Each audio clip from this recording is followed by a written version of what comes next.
എല്ലാവർക്കും നമസ്കാരം. നമ്മൾ എത്തിയിട്ടുള്ളത് എവിടെയാണെന്ന് നിങ്ങൾക്ക് ഇത് കാണുമ്പോൾ പലർക്കും സംശയം ഉണ്ടാവും. നമ്മൾ വല്ല തമിഴ്നാട്ടിലാണോ കർണാടകയിലാണോ എന്നൊക്കെ. പക്ഷെ ഇത് എവിടെ എങ്ങും അല്ലട്ടോ, നമ്മളുടെ എറണാകുളം ജില്ലയിൽ തന്നെയാണ്. നമസ്കാരം വർഗീസ് ചേട്ടാ. നമസ്കാരം. എന്താണ് ഇവിടെ പരിപാടികളൊക്കെ? ഞങ്ങള് കരിമ്പ് കൃഷിയാണ്.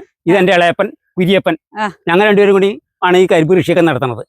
അപ്പൊ ഞങ്ങൾ പുതിയതായിട്ട് ചെയ്തേക്കണം കേട്ടോ. ഞാൻ ഈ കരിമ്പ് കൃഷിയിൽ നിന്ന് വന്നിട്ടില്ല. ഞാൻ എന്റെ ചെറുപ്പത്തിൽ കണ്ടേക്കണതല്ലാണ്ട് ഞാൻ കരിമ്പ് കൃഷി ചെയ്തിട്ടില്ല. പക്ഷെ ഇളയപ്പൻ കരിമ്പ് കൃഷി എന്റെ ചെറുപ്പത്തിൽ കണ്ടപ്പോ പണിക്കൊക്കെ പോയതിനുള്ള നാളുകളായിട്ട് നമ്മൾ ഈ എറണാകുളം ജില്ലയിലൂടെ കരിമ്പ് കൃഷി ഉണ്ട്. ഈ ആലങ്ങാട് എന്ന് പറഞ്ഞ സ്ഥലത്ത്. ആലങ്ങാട് എന്ന് ഉദ്ദേശിക്കുന്നത് ആലകളുടെ കാടായിരുന്നു. കരിമ്പാലകൾ മാത്രമുള്ള സ്ഥലം. എന്റെ ചെറുപ്പകാലത്ത് എന്റെ ഈ ഏരിയ കംപ്ലീറ്റ് കരിമ്പാല. കരിമ്പാല ഒരു 3 വീട്ടിനെങ്കിൽ അതിൻ്റെ അത് ഒരു വീട്ടിൽ കരിമ്പാലയുണ്ട്. അത്രയ്ക്ക് കരിമ്പാലുള്ള സ്ഥലമായിരുന്നു. എന്റെ വീടിന്റെ ബാക്കിൽ ആ ഏരിയയിലൊക്കെ കരിമ്പാണ്. അപ്പൊ ഇവരൊക്കെ കരിമ്പിന് പണിക്ക് വരുന്ന ആൾക്കാരാണ്. ഈ കരിമ്പ് ചുമക്കാനും വെട്ടാനും ഒക്കെ പണിക്ക് വരുന്ന ആൾക്കാരാണ് ഇവരൊക്കെ. പിന്നെ അതാണ്ട് അസ്തമിച്ചു. ആലങ്കാട് ശർക്കര എന്നുള്ള സാധനം ഇല്ലാണ്ടായി. പണ്ട് ഒരു ബന്ധു വീട്ടിൽ പോകുമ്പോ ഒരു സ്പെഷ്യൽ സാധനം കൊണ്ടുപോകുന്നത് ശർക്കരയാണ്. ആലങ്കാട് ശർക്കര അത്രയ്ക്ക് ടേസ്റ്റും അത്രയ്ക്ക് നല്ലതാ ശർക്കരയാണെന്നാ പറയണത്. പിന്നെ അത് അന്യം നിന്ന് പോയത്. അപ്പൊ ഈ അന്യം നിന്ന് പോയി എന്ന് പറഞ്ഞു കഴിഞ്ഞാൽ നമ്മളിപ്പോ വീണ്ടും തിരിച്ചു കൊണ്ടുവന്നാണോ, അല്ലെങ്കിൽ കംപ്ലീറ്റ് ഇവിടെ ഇല്ലാതെയായി? ഇല്ലാണ്ടായി, ഒട്ടും ഇല്ലാണ്ടായി. ഞാൻ 8ാം ക്ലാസ്സിൽ പഠിക്കുമ്പോൾ ഞങ്ങളുടെ സ്കൂളിന്റെ സൈഡിൽ കുറച്ച് സ്ഥലം കരിമ്പിട്ടിട്ടുണ്ടായിരുന്നു. അത് എന്നിട്ട് ഞങ്ങൾക്ക് എല്ലാവർക്കും ഓരോ ചെറിയ ഉണ്ട, ഞങ്ങളുടെ ഹെഡ് മാഷ് ഞങ്ങൾക്ക് എല്ലാവർക്കും ഓരോ ചെറിയ ഉണ്ട ശർക്കര. അത് കഴിഞ്ഞിട്ട് പിന്നെ ഞാൻ കരിമ്പ് കണ്ടിട്ടില്ല, ശർക്കരയും കണ്ടിട്ടില്ല. ഇപ്പൊ പിന്നെ ഞങ്ങള് ആലങ്ങാട് ബാങ്ക് ആലങ്ങാട് ശർക്കര വീണ്ടും ജനിപ്പിക്കാനും വേണ്ടിയിട്ട് ഒരു പദ്ധതി ഉണ്ടെന്ന്. അപ്പൊ അതിനകത്ത് ഞങ്ങൾ കൃഷി ചെയ്ത് തുടങ്ങി. ഇപ്പൊ ഇവിടെ ശർക്കരയായി. ആലങ്ങാട് ശർക്കര വീണ്ടും ജനിച്ചു വരാണ്. ഇപ്പൊ നല്ല ഓർഡർ ഉണ്ട്. ആലങ്ങാട് ശർക്കരയ്ക്ക് നല്ല ഓർഡറാണ്. ഞങ്ങളിപ്പോ കുറച്ച് പേര് കരിമ്പ് കൃഷി തുടങ്ങിയിട്ടുണ്ട്. ഇനി ഇഷ്ടംപോലെ ആൾക്കാർ വരാൻ സാധ്യതയുണ്ട് ഇതിനകത്തേക്ക്. ഞങ്ങളുടെ ഇത് കണ്ടിട്ടുണ്ടെങ്കിൽ നല്ലത് കണ്ടാലേ വീണ്ടും ആൾക്കാർ വരുള്ളൂ. അല്ല, ഇതിന് നമുക്ക് മറ്റു സംസ്ഥാനങ്ങളിൽ നിന്ന് വരുന്നത് പോലത്തെ മധുരം കാര്യങ്ങളൊക്കെ ഉണ്ടോ? മധുരം ഉണ്ട്. അതുമല്ല, ഈ ആലങ്ങാട് ശർക്കരയ്ക്ക് നല്ല ഗോൾഡൻ കളറായിരിക്കും. നല്ല ചെറുനാരങ്ങയുടെ കളർന്ന കാരണന്മാർ പറയുന്നത് അത്രയ്ക്ക് നല്ല. അതുമല്ല, ഇവിടെ ഉണ്ടാക്കണത് ഞങ്ങൾ ഏറ്റവും നല്ല രീതിയിൽ ഉണ്ടാക്കുന്നത്. അതുകൊണ്ട് കുമ്മായൊന്നും ചേർക്കല്ല. സർവീസ് കോപ്പറേറ്റീവ് ബാങ്കിന്റെ കീഴിലാവുമ്പോ അത്രയ്ക്ക് നല്ല കമ്പനിയാണ് ഇപ്പൊ ചെയ്തേക്കുന്നത്. മായമില്ലാത്ത രീതിയിൽ ഞങ്ങൾ ചെയ്യും. അപ്പൊ നമുക്കിവിടെ ഏകദേശം ഈ ഒരു ആലങ്ങാട് പഞ്ചായത്തിൽ ഇപ്പൊ എന്തോരം ഈ കരിമ്പ് ഏകദേശം എത്ര ഏക്കർ അല്ലെങ്കിൽ എത്ര ഹെക്ടർ കൃഷി ചെയ്യുന്നുണ്ടാവും? ഒരു 25 ഏക്കർ സ്ഥലം ഇപ്പൊ തൽക്കാലം കൃഷി ചെയ്യുന്നുണ്ട്. ഇപ്പൊ അടുത്ത കൊല്ലം വരുമ്പോ അതൊരു അതിന്റെ ഇരട്ടിയാക്കണമെന്നുള്ള ഇവിടെ എല്ലാവരും തീരുമാനം. അപ്പൊ എന്തായാലും ഞങ്ങൾക്കും മറ്റു ജില്ലകളിലും എറണാകുളം ജില്ലയിലൊക്കെ ഇത് വ്യാപിപ്പിക്കാം എന്നുള്ളതുണ്ടെങ്കിൽ ഇത് ലാഭമാണോ എന്നുള്ളതൊക്കെയാണ് നമുക്ക് ഇനി അറിയേണ്ടത്. അപ്പൊ ഈ കൃഷിയുടെ കാര്യങ്ങളൊക്കെ ഒന്ന് വിശദമായി ഒന്ന് പറഞ്ഞുതരും. ഇതെങ്ങനെയാണ് നിങ്ങൾക്ക് ഇതിന്റെ നടീൽ വസ്തു എവിടെന്നാ കിട്ടിയത് എന്ന് വേണ്ട കാര്യങ്ങളൊക്കെ? ഞങ്ങളിതിന് ഫസ്റ്റ് പ്രേരിപ്പിച്ചത് KVK ആണ്. KVK കൃഷി വിജ്ഞാന കേന്ദ്രത്തിലെ സാറുമാരായിട്ട് എനിക്ക് പരിചയം ഉണ്ടായിരുന്നു. ഇങ്ങനെ കരിമ്പുണ്ട് പറീച്ചേട്ടൻ കുറെ കരിമ്പ് ഞങ്ങൾ വിത്ത് തരാം. വിത്താണ്? വിത്ത് അവര് തരാന്ന് പറഞ്ഞു. ശരി, അവരെന്നിട്ട് ഞങ്ങളെ വിത്ത് നിന്ന് ഞങ്ങളാണ് എന്നിട്ട് കൃഷിയൊക്കെ അവർ പറഞ്ഞു തരാണ് ചെയ്തത്. ആദ്യം സ്ഥലം ഉഴുത് നിരപ്പാക്കി ക്ലീൻ ആക്കുക. അതിന് തന്നെ അതിനകത്ത് കുമ്മായ അപ്ലൈ ചെയ്യണം. അതായത് ഫീൽഡ് മൊത്തം ഓരോ ഏക്കറിന് 100 കിലോ കുമ്മായ വെച്ച് കണക്കാക്കണം. അപ്പൊ ഇവിടെ 1.5 ഏക്കർ ചെയ്തപ്പോ നമ്മള് 150 കിലോ കുമ്മായ ഇതിനകത്ത് വിതറി. അതിനുശേഷമാണ് നമ്മൾ വാല് കൊടുക്കുന്നത്. വാല് കൊടുക്കേണ്ടതൊക്കെ ഞങ്ങള് കൈകൊണ്ട് ഇടിപ്പിച്ചില്ല, മെഷീൻ വെച്ച് തന്നെ ഇടിപ്പിച്ച്. ഫസ്റ്റ് കൊടുത്തേക്കുന്നത് ചാണോൻ, വേപ്പും പിണ്ണാക്ക്, എല്ലുപൊടി, ഇത് 3 കൂടി ആദ്യം കൊടുത്തേക്കണം. അതിട്ട നട്ടേക്കണം. ഒരു കുഴിയിൽ ഈ പറഞ്ഞ ജൈവവളങ്ങൾ എല്ലാതും ഉണ്ട്. ഫസ്റ്റ് കരിമ്പുകൾ തമ്മിൽ 60 സെന്റിമീറ്റർ അകലം. പിന്നെ ഇത് ഈ വരികൾ തമ്മിൽ 1.5 മീറ്റർ അകലം. അങ്ങനെയാണ് അതിന്റെ കണക്ക്. 2 മീറ്ററിൽ എടുത്താൽ 1.5 മീറ്റർ കിട്ടുള്ളൂ. അങ്ങനെയാണ് ഇപ്പൊ ചെയ്തേക്കുന്നത്. കരിമ്പ് കൊണ്ടുവന്ന് വിത്ത് കൊണ്ടുവന്നിട്ട് അത് 60 സെന്റിമീറ്റർ അകലത്തിൽ കുഴി കുത്തി തോടെടുത്തിട്ട് തോട്ടിൽ 60 സെന്റിമീറ്റർ കുഴി കുത്തിയിട്ട് ആ തോട്ടിലാണ് കരിമ്പ് വെച്ചിട്ട് ദിവസം നനയ്ക്കാൻ തുടങ്ങി. ഞങ്ങൾ ഒരു നന കഴിഞ്ഞ് ഒരു 15 ദിവസം കഴിയുമ്പോൾ വീണ്ടും അടുത്ത നനച്ച് ഒരു 4-5 നനച്ചപ്പോഴേക്കും ഞങ്ങളുടെ കരിമ്പ് ഉഷാറാകുകയും ചെയ്ത്. ഞങ്ങൾ ഫെബ്രുവരി 12-ാം തീയതി കരിമ്പ് നട്ടത്. മാർച്ച് കഴിഞ്ഞപ്പോഴേക്കും കരിമ്പ് ഉഷാറായി. ഏകദേശം എത്ര വലിപ്പം വരെ എത്തി? അപ്പോഴത്തേക്ക് ഏതാണ്ട് ഒരു 2 അടി പൊക്കൊക്കെ ആയി. കരിമ്പ് കാണാറായി. കരിമ്പ് ഉണ്ടെന്ന് തോന്നി തുടങ്ങി. 45 ദിവസം കഴിഞ്ഞപ്പോൾ ഞങ്ങൾ വീണ്ടും വളം വെച്ചു. അതിന് അവര് പറഞ്ഞേക്കുന്നത് പൊട്ടാഷ്യം യൂറിയ മാത്രം കൊടുത്താൽ മതി, വേറെ വളങ്ങളൊന്നും പാടില്ല. അപ്പൊ എങ്ങനെ ഒരു കടക്ക് നമ്മൾ എങ്ങനെയാണ് അളവ്? 10 ഗ്രാം പൊട്ടാഷ്യം 20 ഗ്രാം യൂറിയാണ് കൂടുതൽ. യൂറിയ അങ്ങനെ കൊടുത്ത് അപ്പോഴത്തേക്ക് പിന്നെ കരിമ്പാണ് ഉഷാറായി. 2:1. പിന്നെ 90 ദിവസം കഴിഞ്ഞപ്പോൾ രണ്ടാമത് ഉം. അടുത്ത വളം കൂടിയും കൊടുത്ത് ആ. അടുത്ത വളം കൊടുത്ത് ഇപ്പൊ ഈ തോടിരുന്ന സ്ഥലമൊക്കെ കൂടി വാരായി വാരിടുന്ന സ്ഥലമൊക്കെ തോടാകുകയും ചെയ്തു. ഇപ്പൊ പാരത്തും വെക്കണം. അത് മണ്ണങ്ങോട്ട് കയറ്റി മണ്ണങ്ങോട്ട് കയറ്റി കൊടുത്ത് അത് കഴിഞ്ഞൊരു 3-4 ആഴ്ച കഴിഞ്ഞപ്പോ ഇതിന്റെ പോള പൊളിച്ച് കളയണം. പോള പൊളിക്കല് ഞങ്ങള് അങ്ങനെ ഒരു പരിപാടി ഉണ്ടല്ലേ? പോള തന്നെ ഉണങ്ങണ പോളകള് നമ്മൾ പൊളിച്ച് കളയുകയും ചെയ്യും. ഇതിങ്ങനെ പിടിച്ചിട്ട് ഇങ്ങനെ കൂട്ടിക്കെട്ടും. അപ്പൊ കരിമ്പ് മറിയില്ല. അതിന് വേണ്ടിയിട്ടാണ് ഞങ്ങൾ കൂട്ടിക്കെട്ടുന്നത്. അങ്ങനെ എല്ലാ കരിമ്പും കൂട്ടിക്കെട്ടിയിരുന്നു നോക്കിയേ. ശരി ശരി. അപ്പൊ മറിയില്ല. അല്ലെങ്കിൽ പൊക്കം കൂടുമ്പോ കരിമ്പും മറിഞ്ഞു പോകും. അപ്പൊ മറിയാണ്ടിരിക്കാൻ അങ്ങനെ ചെയ്തേക്കണം. ഇനിയിപ്പോ 2ാം വളം കഴിഞ്ഞിട്ടുണ്ടെങ്കിലാണ് നമ്മൾ പോള പൊളിക്കലും. 2ാം വളം നമ്മള് ഇതേപോലെ തന്നെയാണോ? യൂറിയയും പൊട്ട അത് 10 ഗ്രാം പൊട്ടാട്ടോ. അപ്പൊ രണ്ടിനും സെയിം അളവ്. സെയിം അളവ്. പിന്നെ വളമില്ല. പിന്നെ അടുത്തത് കരിമ്പ് 11ാം മാസം കരിമ്പ് വെട്ടാണ്. ഫസ്റ്റ് വെട്ടി കഴിഞ്ഞ് കഴിയുമ്പോ തന്നെ അടുത്ത മണ്ണിളക്കി പൊട്ടാഷ്യം യൂറിയം കൊടുത്ത് വീണ്ടും ഇതേ അളവിൽ തന്നെ പൊട്ടാഷ്യം യൂറിയം കൊടുത്ത് മണ്ണ് കയറ്റി എന്നിട്ട് അത് നനച്ചും കൊടുക്കുക. അപ്പൊ നമ്മള് വെട്ടാന്ന് പറഞ്ഞു കഴിഞ്ഞാൽ കംപ്ലീറ്റ് വെട്ടി കഴിഞ്ഞ് കഴിഞ്ഞാൽ കടയിന്ന് ഈ ഒന്നും ഉണ്ടാവില്ല. ഈ കടയിൽ നിന്ന് ഏറ്റവും കടക്ക വെച്ചാണ്ട് വെട്ടിക്കളയും. ഇവിടെ വെച്ച് വെട്ടിക്കളയും. ഒട്ടും നിർത്തൂല. ഇപ്പൊ 6 കരിമ്പുണ്ടെങ്കിൽ വരുന്ന വെട്ടിനത് 20 കരിമ്പായിരിക്കും. 11ാം മാസം വെട്ടി കഴിഞ്ഞിട്ട് വീണ്ടും വളമൊക്കെ ചെയ്ത് ഇതേപോലെ 6 മാസം കഴിയുമ്പോ 5 മാസം കഴിയുമ്പോ 2ാമതും വളം വെച്ച് ഓലയൊക്കെ പറിച്ചു കളഞ്ഞ് പിറ്റേത് 10 മാസം കഴിയുമ്പോ വെട്ടാണ്. 10ാം മാസം വെട്ടും 2ാമത്. ആ വെട്ടി കഴിഞ്ഞിട്ട് ഇതേപോലെ 2ാമത് വളം ചെയ്ത് കൊടുക്കണം. 3ാമത്തെ വെള്ളത്തോടുകൂടി സംഗതി തീരും. കംപ്ലീറ്റ് നമ്മൾ ഒഴിവാക്കണം. 30 മാസം കൊണ്ട് കരിമ്പ് വെട്ടി തീരും. ഇത്രയും നല്ല ഭംഗിയായിട്ട് വേറെ കാണണം. അല്ലെങ്കിൽ പുതിയ സ്ഥലത്ത് കാണണം. ഈ വെട്ടണ കരിമ്പിന്റെ തല വിത്തായിട്ട് എടുക്കും. ഇതിന്റെ തലഭാഗമാണ് തലഭാഗം എടുക്കുന്നത്. മറ്റേത് കമ്പനി അവരുണ്ടാക്കണത് ഇതിന്റെ ഈ ഇവിടുത്തെ ഒരു മുട്ട് മാത്രം എടുത്ത് ഈ മുട്ടെടുത്താലും മുളയ്ക്കും. പക്ഷെ അതിൽ നമുക്ക് നഷ്ടമാണ്. മറ്റേത് വെറുതെ പോണ സാധനമാണ്. അതിനകത്ത് ആട്ടി കഴിഞ്ഞിട്ടുണ്ടെങ്കിൽ ശർക്കര ഇട്ടില്ല. തലഭാഗത്തിൽ ശർക്കര ഉണ്ടാവില്ല, മധുരം കുറവായിരിക്കും. അതാണ് നമ്മൾ വിത്തായിട്ട് ഉപയോഗിക്കുന്നത്. അത് നമുക്ക് ലാഭമാണ് തന്നെ. അത് നമ്മൾ വെട്ടി കളയണതാ. ഈ കരിമ്പ് നമ്മൾ വെട്ടി കഴിഞ്ഞ് കഴിഞ്ഞിട്ട് ഈ കാണുന്ന തൈ തന്നെയാണോ നിർത്തുന്നത്? അല്ല, ആ തൈ നിർത്താണെങ്കിൽ ഇടയ്ക്ക് വെട്ടിയെടുക്കാം നമുക്ക്. പക്ഷെ കംപ്ലീറ്റ് വെട്ടിക്കളഞ്ഞിട്ട് ചെയ്യാണ് എപ്പോഴും നല്ലത്. അപ്പൊ കൂടുതൽ ഒന്നിച്ച് ഒരേ സമയത്ത് തന്നെ വിളവെടുക്കാൻ പറ്റും. അല്ലെങ്കിൽ ഇത് കുറച്ച് ദിവസം ഇത് എടുക്കണം, അത് കഴിഞ്ഞിട്ട് ആദ്യം മനത്തെടുക്കണം, അങ്ങനെ ഒരു ബുദ്ധിമുട്ടുണ്ട്. ഇത് കംപ്ലീറ്റ് കളഞ്ഞിട്ട് കൃഷി വിളവെടുക്കുകയാണെങ്കിൽ ഒരു കുഴപ്പമില്ല. ഇത് നമുക്ക് മറ്റേ വിത്തിനെടുക്കുക ചെയ്യുക, കരിമ്പ് തണ്ടിനെടുക്കാൻ ചെയ്യുക. ബാക്കിയുള്ളത് നമുക്ക് കംപ്ലീറ്റ് വെട്ടി കളഞ്ഞിട്ട് 2ാമത് ചെയ്യുമ്പോഴേ വളം കൊടുക്കുമ്പോൾ നല്ല ഉഷാറായിട്ട് വരികയും ചെയ്യും. അതായത് ഒറ്റ ഹാർവെസ്റ്റിംഗ്, ഒറ്റ വളപ്രയോഗം അങ്ങനെ പോകും. ഇതിപ്പോ ഇങ്ങനെയാണെങ്കിൽ നമ്മളിപ്പോ ഒരു വാഴ നട്ട് കഴിഞ്ഞ് കഴിഞ്ഞാൽ പല പല കന്നുകൾ നിൽക്കുമ്പോൾ പല സമയത്ത് ഹാർവെസ്റ്റ് ചെയ്യുന്നത് പോലെ ഇത് വരും. ഇത് അതേപോലെ കംപ്ലീറ്റ് ആയിട്ട് വെട്ടിക്കളയും. കംപ്ലീറ്റ് കളഞ്ഞിട്ട് ഒന്നേന്ന് പറഞ്ഞു തുടങ്ങും. 2ാമത് ഒന്നിച്ച് വേണമെങ്കിൽ ഇത് പണ്ടൊക്കെ തീയിട്ട് കളയുമായിരുന്നു. ഈ കരിമ്പ് വെട്ടിയിട്ട് ആ ഇലയിൽ കൂടി ഇവിടെ തന്നെ ഇട്ടാണ് കംപ്ലീറ്റ് ആയിട്ട് തീ കൊടുക്കും. തീ കൊടുത്ത് കഴിഞ്ഞിട്ട് 2ാമത് വളം കെറ്റി വളമിട്ട് മണ്ണിടണം. പണ്ടത്തെ എന്റെ ചെറുപ്പത്തിലെ കണ്ടേക്കുന്നത് അങ്ങനെയാണ്. കംപ്ലീറ്റ് ആയിട്ട് തീയിടും. 2 ഗുണമുണ്ട്. ഒന്ന് പൊട്ടാഷ് ഉണ്ടാകാണ്. ഇപ്പൊ നമ്മൾ പൊട്ടാഷ് ഇട്ട് കൊടുക്കാണല്ലോ. മറ്റേത് പൊട്ടാഷ് ഉണ്ടാവാണ്. നാച്ചുറൽ പൊട്ടാഷ് അവിടെ ഉണ്ടാകാണ്. അപ്പൊ മണ്ണ് പിന്നെ അതിനകത്തുള്ള കുറെ കൃമികീടങ്ങളൊക്കെ ചത്തുപോകും. അതാണ് തീ കൊടുക്കുന്നതിന്റെ ഗുണം.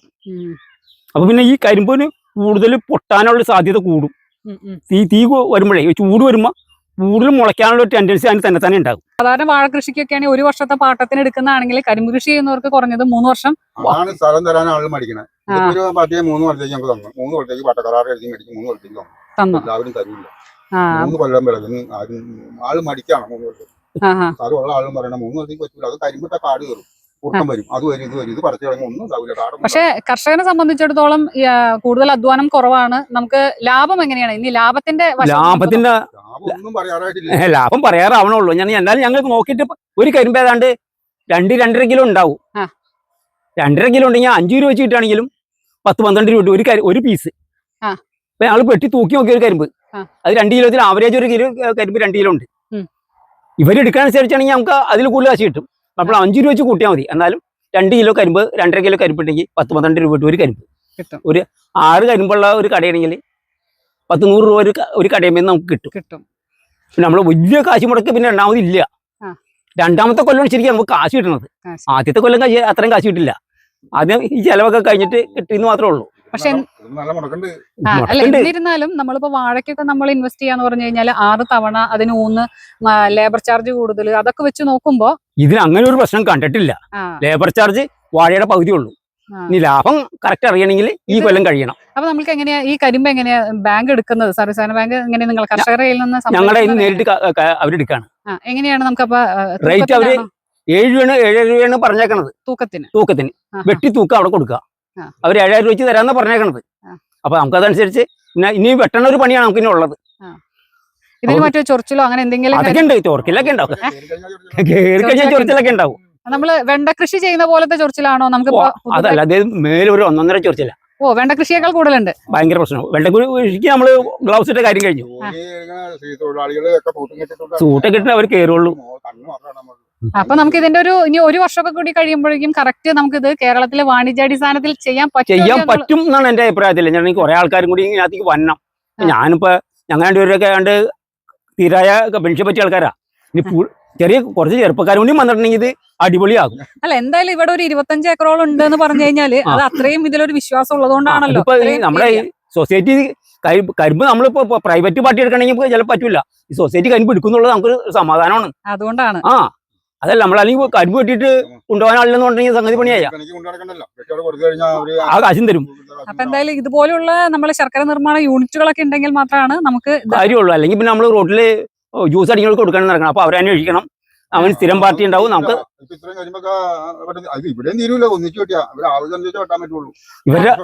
ഇവര് പറയും ഇപ്പൊ ഞങ്ങൾക്ക് നാളെ ഒരു 2000 കിലോ കരിമ്പ് വരാൻ പറഞ്ഞാൽ നമ്മൾ 2000 ഒന്നിച്ചാണ് വെട്ടി കൊടുക്കും.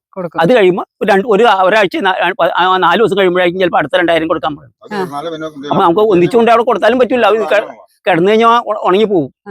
ഒരാഴ്ചക്കുള്ളിലൊന്നും കിടക്കാൻ പറ്റില്ല. ഇപ്പൊ കിടക്കും. ഇപ്പൊ വർഷക്കാലമാണ്. വേനൽക്കാലം കഴിഞ്ഞാൽ വേഗം നീര് പറ്റും. പിന്നെ ഇതിന്റെ ശർക്കരയുടെ അളവ് നോക്കും അവര്. 22 മുതൽ മുകളിലേക്ക് കിട്ടി കഴിഞ്ഞാൽ ശർക്കര നല്ല കൂടുതലുണ്ടാവുള്ളൂ. അവർ അന്ന് കരിമ്പ് വെട്ടിയിട്ട് അതിനകത്ത് ഒരു സാധനം വെച്ച് നോക്കും എത്ര ഇതുണ്ട് മധുരത്തിന്റെ. അത് നോക്കിയിട്ടാണ് കരിമ്പ് വെട്ടിക്കുന്നത്.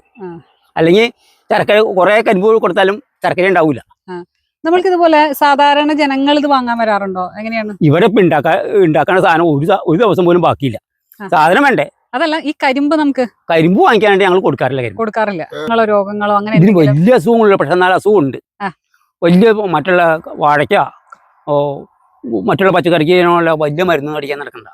ഒരു പുഴു കയറും അതില്ല. അപ്പൊ വല്ലയിടത്തും കണ്ടു കഴിഞ്ഞാൽ കാണിച്ചുതരാം. കേട് വന്ന് ഒടിഞ്ഞു പോയി. അതിനുശേഷമാണ് ഇങ്ങനെ ഇത് വന്നത്. വേര് വന്നേക്കണത്. ഇത് ഇങ്ങനെ വന്നത് നല്ലതല്ല. പക്ഷെ നമ്മള് ഈ കരിമ്പ് കളയണ്ടല്ലോ എന്ന് ഇങ്ങനെ നിർത്തിയേക്കണതാ. ഇതിപ്പോ ഞങ്ങൾ വെട്ടിയിട്ട് എന്ത് ചെയ്യുന്ന അറിയാമോ? വാഴ ഉള്ളിടത്ത് കൊണ്ടുപോയി വെക്കുന്നത്. അപ്പൊ അവിടെ ഒരു കരിമ്പ് തൈയായി. നല്ലതല്ല. ഇതിപ്പോ ഇവിടെ കേട് വന്ന് ഒടിഞ്ഞു പോയി എന്നുണ്ടെങ്കിൽ വന്നാണ്. നോക്കിക്കോട്ടെ, ഇത് ഇവിടെ കരിമ്പിന് കേടുണ്ടായിരുന്നു. പൊളിച്ച് കാണിച്ചു തരാം. ഇതിന്റെ ഉള്ളിൽ കണ്ട ഇതിന്റെ ഉള്ളിൽ ഒരു പുഴു കയറിയിട്ട് അത് മുഴുവൻ തിന്നേക്കാണ്. അങ്ങനെയാണ് ആ കരിമ്പ് പോയത്. അപ്പൊ അങ്ങനെ വരുന്ന സിറ്റുവേഷനിലാണ് ഈ സൈഡിൽ നിന്ന് ഈ ബ്രാഞ്ച് വന്നത്. ഇത് എല്ലായിടത്തും ഉണ്ടാവേയില്ല. വല്ല അപൂർവം കരിമ്പുകളിലൊക്കെ കാണുള്ളൂ. മെയിൻ ബ്രാഞ്ചിലാണ് ശരിക്കും ഈ മധുരത്തിന്റെ അംശം ഉണ്ടാവുക. സൈഡിൽ നിന്ന് ചില്ലകൾ വന്നു കഴിഞ്ഞാൽ അത് കുറയും. ശരിക്കും ഒരു അടുത്ത തയ്യാണ്. 6 അടി 7 അടിയൊക്കെ കിട്ടും. ഇതൊക്കെ നല്ല ഹൈറ്റ് ഉണ്ട്. 2 മാസം കൊണ്ട് കഴിയുമ്പോൾ 8 അടി കിട്ടുമെന്ന് പ്രതീക്ഷിക്കാം നമുക്ക്. അപ്പൊ അങ്ങനെ 2-2.5 കിലോ 3 കിലോ കിട്ടിന്ന് വരും. അപ്പൊ നമ്മൾ ഈ ആദ്യത്തെ ഒരു ഫുൾ ഹാർവെസ്റ്റിംഗ് കഴിഞ്ഞ് കഴിയുമ്പോൾ നമ്മള് വളം ഇടുന്നതോടൊപ്പം തന്നെ ജൈവവളം കൊടുക്കണ്ടേ? ജൈവവളം വേണ്ടെന്നാ പറയണത്. വേണ്ട. അപ്പൊ ഇനിയിപ്പോ കെവിക്ക് എന്താ പറയുന്നത് അതനുസരിച്ച് ചെയ്യാൻ പറ്റുള്ളൂ. ഞങ്ങൾക്ക് ആദ്യമാണ് ഞങ്ങൾക്ക് ഇതിനെപ്പറ്റി ഞങ്ങൾ കൃഷി ചെയ്ത് പരിചയമില്ല. അതായത് കെവിക്കാണ് ഞങ്ങൾ ഇനി മുന്നോട്ട് കൊണ്ടുപോകുന്നത്. അപ്പൊ പറയുന്ന അനുസരിച്ചിട്ടാണ് നമ്മളുടെ കൃഷി. പിന്നെ എന്താ ചെയ്യേണ്ടതെന്ന് ജൈവവളം ഉണ്ടെന്ന് പറയുകയാണെങ്കിൽ ജൈവവളം കൊടുക്കും. പിന്നെ ഞങ്ങള് ഈ ഉമിച്ചാരവും കുറെ ഇട്ടിട്ടുണ്ട് ഇതിന്. അത് കാരണത്തല്ല ആദ്യത്തെ ഇതിന് നല്ല ഇതായിട്ടുണ്ട് വന്നിട്ടുണ്ട്. നമ്മുടെ നെല്ലിന്റെ ഉമി കിട്ടുന്ന ചാരവൻ. ശല്യങ്ങളൊന്നും ഇല്ല ഇനി. മറ്റുള്ള പട്ടാളപ്പുഴു വരും, ആ പുഴു വരും, ഈ പുഴു വരും ഒന്നും നോക്കാനില്ല. വലിയ പ്രശ്നങ്ങളൊന്നും കണ്ടിട്ടില്ല കരിമ്പിരി. അത് കാരണത്താൽ നമുക്ക് ഈ മരുന്നടിക്കേണ്ട ആവശ്യമില്ല. അത് മാത്രമല്ല എല്ലാ കൃഷികളും ഇതോണ ഇപ്പോഴത്തെ മഴ അനുസരിച്ച് ഒന്നിനും യോഗ്യമല്ല. മഴയുടെ പ്രശ്നമില്ല, ഇത് കേടൊന്നുമില്ല. അപ്പൊ മഴയെ പ്രതികരിച്ച് പോരാനുള്ള സാധനം ഒരുവിധം മഴയൊന്നും പെയ്ത കരിമ്പൊന്നും പോകില്ല. ഈ കൊല്ലം ഒരു കൃഷി നന്നായിട്ടില്ല. പർച്ചേസ് 35,000 രൂപയുടെ പച്ചക്കറി കളമശ്ശേരിയിൽ വിറ്റാളെ ഓണത്തിന് 1 കിലോ പച്ചക്കറി വിൽക്കാൻ പറ്റിയില്ല. മുഴുവൻ നശിച്ചു പോയി ചെയ്യാനുണ്ടല്ലോ. അപ്പൊ ഈ വെള്ളം കയറുന്ന സ്ഥലങ്ങളിലൊക്കെ നമുക്ക് ധൈര്യമായിട്ട് ചെയ്യാം. ചെറിയ വെള്ളമൊക്കെ ആണെങ്കിൽ ഒരുവിധം മുങ്ങി ഒരു ദിവസം 2 ദിവസം മുങ്ങി കിടന്നിട്ട് ഇതിനൊന്നും പറ്റില്ല. വെള്ള കൈതയുടെ ഒക്കെ പോലെയാണ് ഇത് അല്ലെങ്കിൽ പണ്ട് ഇവിടെ കരിമ്പിട്ടാണെങ്കിൽ മുങ്ങും, മലവെള്ളം വന്ന് മുങ്ങും. അത് കഴിയുമ്പോൾ കരിമ്പ് ഉഷാറായി വരും. പണ്ട് ഞങ്ങളുടെ ചെറുപ്പത്തിലെ മലവെള്ളം കാലം ഉണ്ടായിട്ടില്ല. 3-4 പ്രാവശ്യം മലവെള്ളം. എന്നാലും കള്ളപ്രദേശമൊക്കെ വെള്ളം കയറി മുങ്ങിപ്പോകും. കള്ളപ്രദേശം കൂടുതൽ കരിമ്പ് നിൽക്കണേ. ആ വെള്ളം പല പ്രാവശ്യം കയറി മുങ്ങിയിട്ടുണ്ട്. അപ്പൊ ഒരു കരിമ്പിന് ഒരു കേടും പറ്റിയിട്ടില്ല. കേട് വെച്ചിട്ടില്ല. അപ്പൊ അതുമല്ല കീടനാശിനി വേണ്ട. കീടനാശിനി വേണ്ട, അതാണ് ഏറ്റവും വലിയ. ആടുമാര് പറഞ്ഞേക്കണേ. ഞങ്ങൾ അടിച്ചിട്ടില്ല. ഇത് അടിച്ചാലും നമ്മൾ വേറെ ഒന്നും ചെയ്യണില്ല. ഇത് ആട്ടി നമ്മൾ ഉള്ളി കഴിക്കാണ്.